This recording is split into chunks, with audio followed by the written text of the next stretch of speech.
dalawa yung nakikita kong rason sa pagsita. Una, yung epekto ng oil crisis. Pangalawa, yung pagsasamantala at mahinang price control o management ng gobyerno.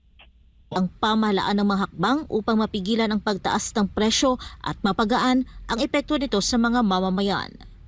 Para sa Diyos at sa Pilipinas kung mahal, ito si Creseline Catarong, SMNI News. Samantala, nasa linya po ng ating komunikasyon si Ginoong Raul Montemayor, National Manager po ng Federation of Free Farmers. Sir, good morning po. Jade at Admar po ang inyong mga kasama. Maraming salamat po sa inyong oras. Yes, good morning Jade at Abner. Magandang umaga rin po sa lahat ng nakikinig. Opo, kaugnay doon sa naging direktiba ng Pangulo na pababain itong presyo po ng bigas, gaano ho ka-realistic po ito? Lalo na po sa side po ng mga magsasaka, sa supply at sa produksyon. Yung unang-una, hindi naman exempted ang bigas sa pagtaas ng presyo dahil apektado rin sila sa pagsipa ng presyo ng gasolina, no? Kasi yung transport cost, yung paggamit ng makinarya sa mga bukid at iba pang sangkap, no? Hindi pa masyadong apektado yung bigas sa pagtaas ng presyo ng abono dahil yung bigas na sa palengke ngayon natanim siya bago magkaroon ng krisis sa Iran, ano? So tataas talaga yung bigas. Hindi lang bigas, lahat ng mga pagkain ay apektado ng presyo ng gasolina. Kaya hindi dapat nila isisi ng malaki dahil sa yung pagtaas ng pagkain dahil hindi naman nila masyadong gumawa ng paraan para mapababa yung presyo ng krudo. Ayaw nga nilang tanggalin yung excise tax at saka yung VAT, no? Kaya nanatiling mataas yung presyo ng krudo except for a few items, ano. So yun at tataas siya ngayon. Pangalawa,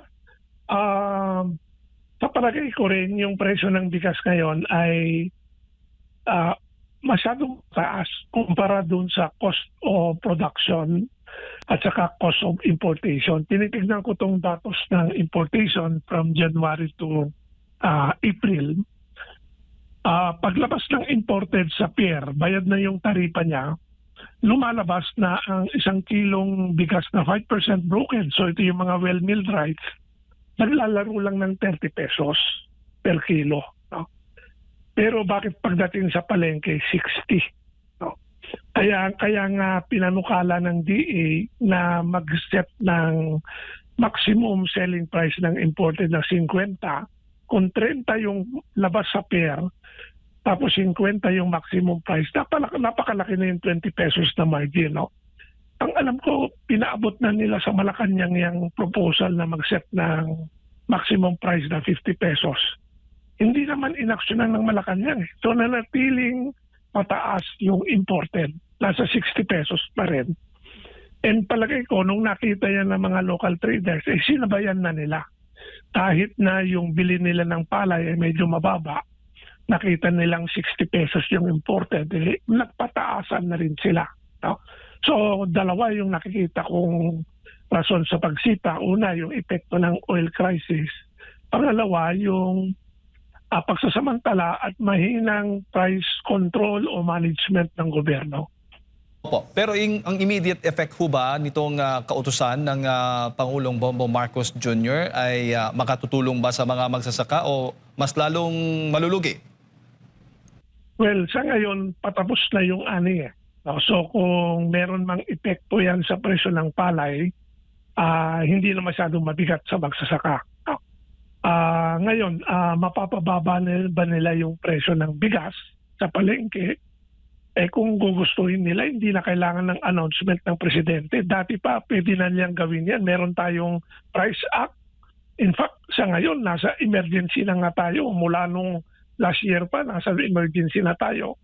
Pwede nilang i-invoke yung Price Act para huliin yung mga nagsasamantala, yung mga nag-hoarding at profiteering.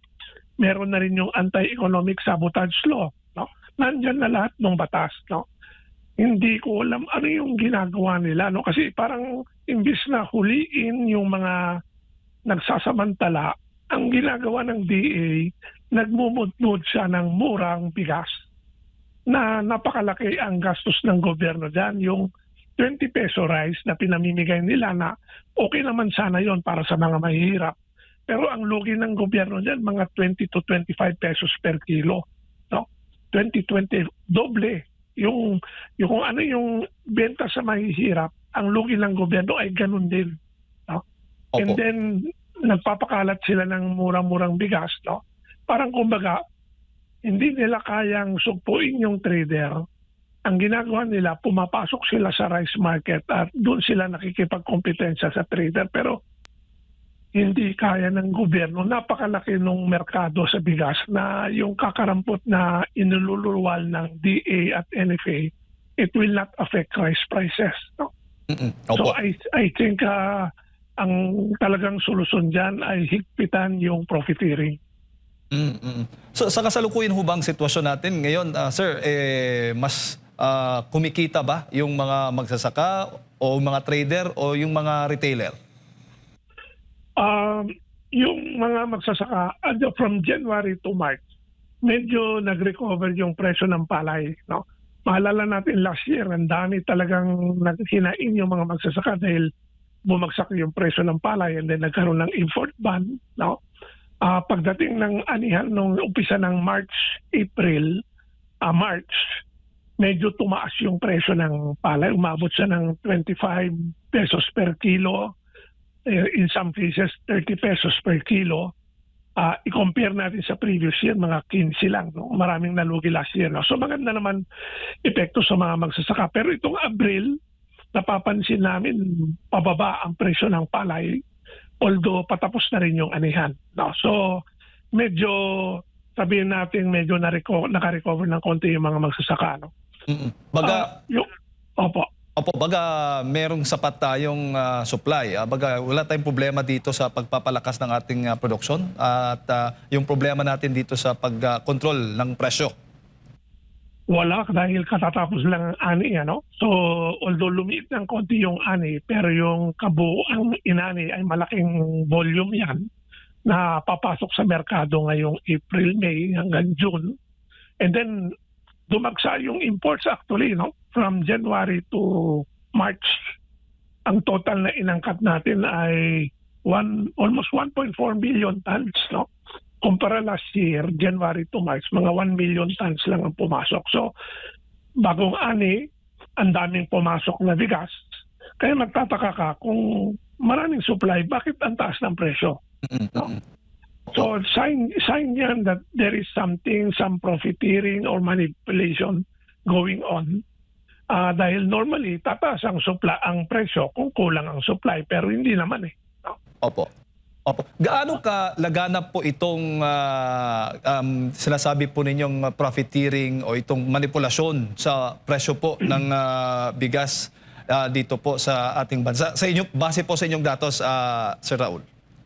Well, initignan ko yung datos ng Bureau of Customs. Ano? Dahil pag merong umangkat, sasabihin niya sa Bureau of Customs, ito yung bili ko sa Vietnam, ito yung gastos ko sa pagpapadala rito sa Pilipinas. No?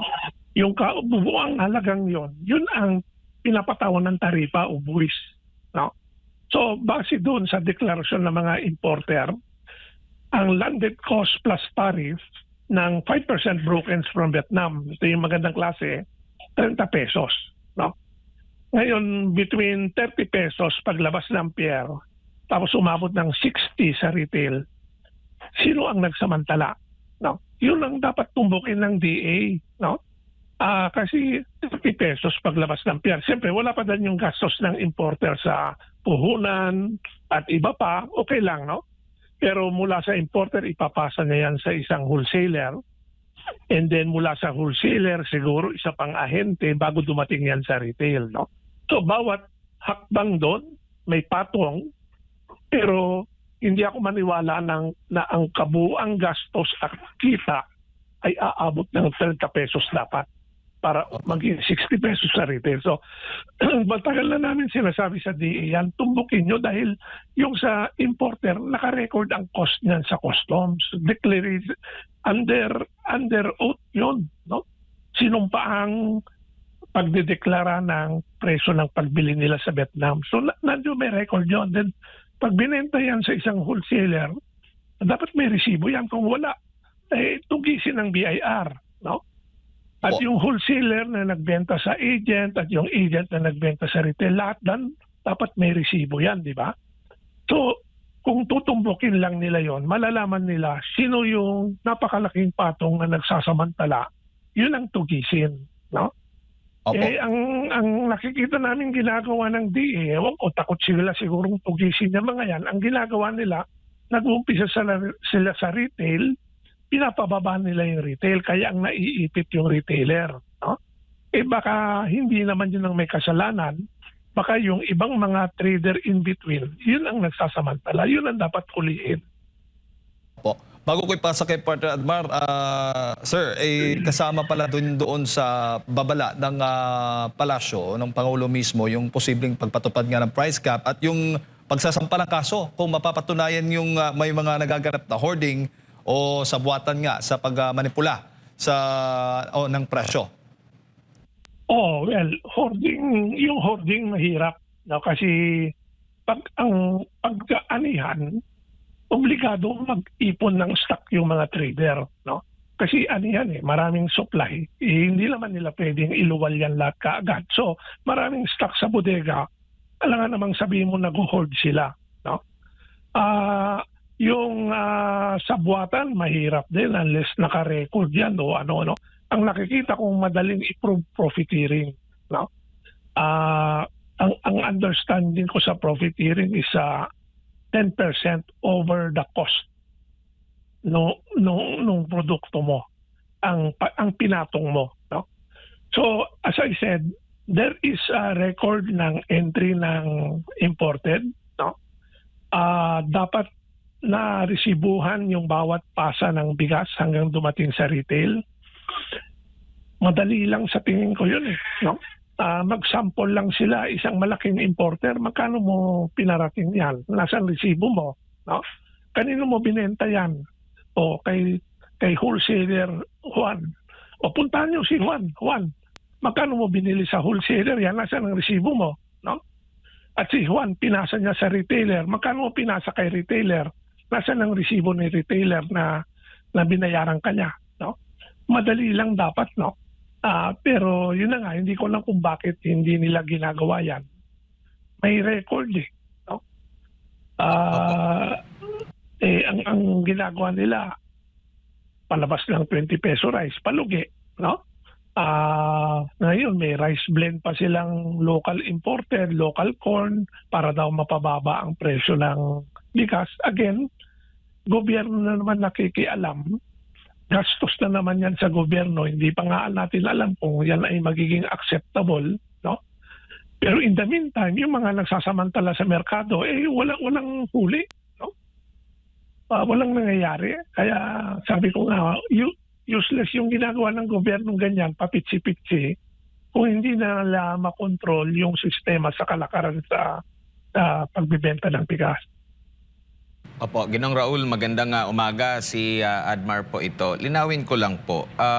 Kasi ang nangyari, gusto lang na pababain ng gobyerno itong ang inflation. Baka ang mangyayari lang po dyan ay magkakaroon ng price cap. Hindi po ba parang temporaryo lang po yung ganong klase? Kumbaga artificial lang. Para lang sa purpose na mapababa lang itong inflation. Pero ang hinihingi ng ating mga kababayan dito ay magiging abot kaya ang mga pangunahing bilihin.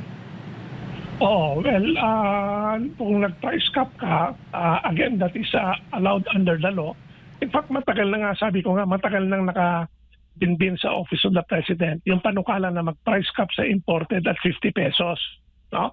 Kasi nga, alam ng gobyerno na pinarating yan sa atin ng 30 lang, bakit binibenta ng 60? No? Yung palasyo naman hindi gumalaw no? Hindi nila in-impose yung price cap. No? Sa local rice, mahirap tayong mag-price cap dahil hindi natin alam kung ano yung bilihan ng palay sa baba. Iba-ibang presyo yan. Depende sa kalidad, depende sa lugar, etc. So hindi mo masabi na hanggang dito lang dapat ang presyo ng local rice. kung masyadong mababa yan, palugi naman yung trader, at kung lugi yung trader, ipapasa niya yung lugi sa farmer. Tatamaan yung magsasaka. No?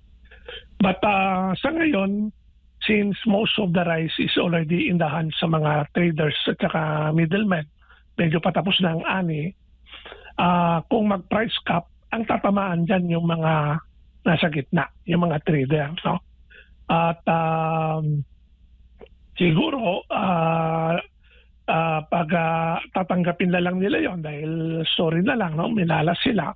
Pero ang problema dyan, pag sunod na anihan, pagdating ng September, October, November, kung nalugi yung mga trader, sigurado bababaan nila ang bili sa mga farmers para mabawi yung kanilang pagkalugi.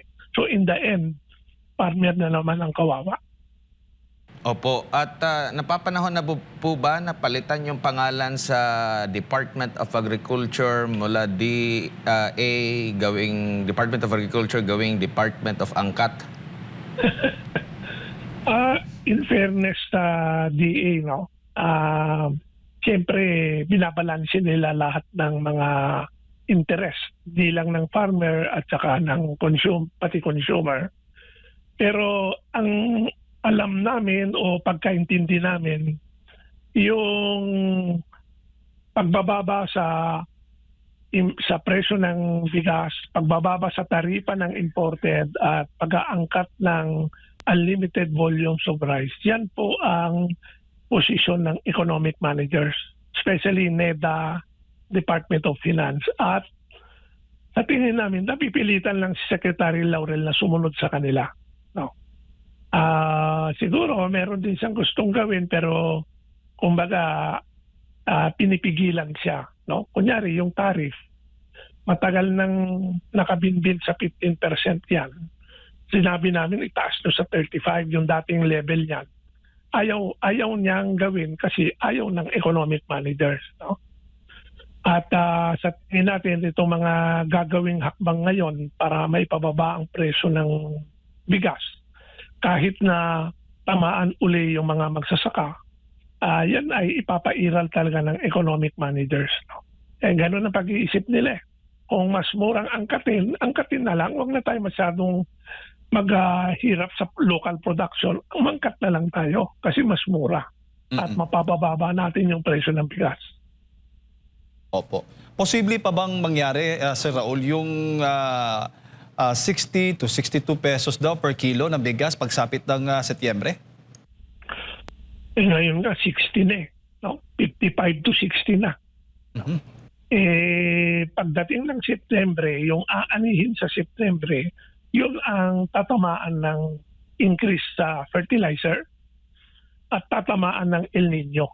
No? Siyempre, yung presyo ng gasolina, although bumaba na, andyan pa rin, mataas pa rin. No? So hindi malayong tingnan yung ganung presyo pagdating ng September. Although September, October is harvest time, dadami na naman yung supply. No? Siguro bago mag-harvest, baka dyan na natin mararamdaman yung pagtaas ng presyo. Dahil medyo kulang na yung supply niyan. And then pagdating ng September, October, tataas. At dadami yung ani, so medyo mag-stabilize yung presyo. Pagkatapos ng ani ng September, October, November, yun na naman natin mararamdaman yung pagtaas ng presyo. Opo. Siguro yung huling mensahe, sir, sa lahat ng ating mga kababayan, paano ba sila mag-a-adjust sa kasalukuyan nating sitwasyon ngayon pagdating sa presyo ng bigas? Well, medyo sobra naman yung pagsipa ng presyo ng bigas, no? Pero hindi yan kasalanan ng magsasaka, no? Ang hirap na nga ng buhay ng magsasaka ngayon, siya ang tinatamaan ng maraming mga kalamidad at mga emergency, no? At kukunti lang naman ang kinikita niya. So hindi nanggagaling sa kanya yung pagsipa ng presyo ng bigas. No? Ngayon, pag sabihin pababain ang presyo ng bigas, parang ang turo is yung magsasaka dapat ibaba ninyo presyo ng inyong palay. No? Sana hindi ganun ang ibig sabihin nun. No? Hindi naman nila tinutukoy kung paano gagawin yan. Pero kailangan gumalaw na sila ngayon dahil talagang kawawa na rin yung mga mamimili. No? At ang sa panig lang namin ng mga magsasaka, wag naman yung ipatong lahat ng problema sa likod ng mga magsasaka. Naghahanap buhay rin lang naman sila tulad ng iba. Alright. Sir, maraming salamat po sa inyong oras. Magandang umaga po sa inyo. Thank you. Salamat din po. Ayon po mga kababayan, si Ginoong Raul Montemayor, ang National Manager ng Federation of Free Farmers, ang ating nakasama na pakinggan. Kaugnay nga dito sa naging kautusan ng Pangulong Bongbong Marcos Jr. na pababain yung presyo po ng bigas.